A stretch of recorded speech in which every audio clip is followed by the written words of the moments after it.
একদিন সকালে গ্রামের এক সুন্দরী মেয়ে নাম রিমা বাড়ির পাশে থাকা পুরনো একটা বাগানে গাছের শুকনো পাতা ঝাড়ু দিচ্ছিল। বাগানটা একসময় খুব সুন্দর ছিল, কিন্তু গত কিছু মাস ধরে জায়গাটা হয়ে উঠেছে অদ্ভুতভাবে নির্জন। পাখির ডাক নেই, বাতাসের মাঝে যেন চাপা কান্নার আওয়াজ। ঝাড়ু দিতে দিতে রিমা হঠাৎ লক্ষ্য করল একটা পাতা বারবার বাতাসে উড়ে এসে তার পায়ের কাছে পড়ছে। সে পাতাটা দূরে সরিয়ে দিচ্ছে, কিন্তু বারবার সে একই পাতা ফিরে আসছে। কিছুক্ষণ পর সে অনুভব করল পিছনে কেউ দাঁড়িয়ে।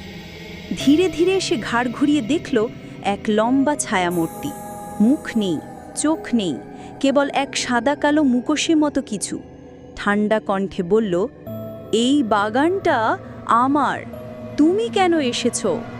রিমা ভয়ে কাঁপতে লাগলো, তার গলা দিয়ে শব্দ বের হচ্ছিল না। হঠাৎ সে ছায়া লাফ দিয়ে তার সামনে এসে দাঁড়ায়। চারপাশের গাছের ডালপালা যেন নিজের ইচ্ছে মতো নড়তে শুরু করে। পাতাগুলো ঘুরে ঘুরে ঘূর্ণিঝড়ের মতো রিমাকে ঘিরে ফেলে। এক মুহূর্তে সব কিছু থেমে যায়। বাগান নিস্তব্ধ, কিন্তু রিমা নেই।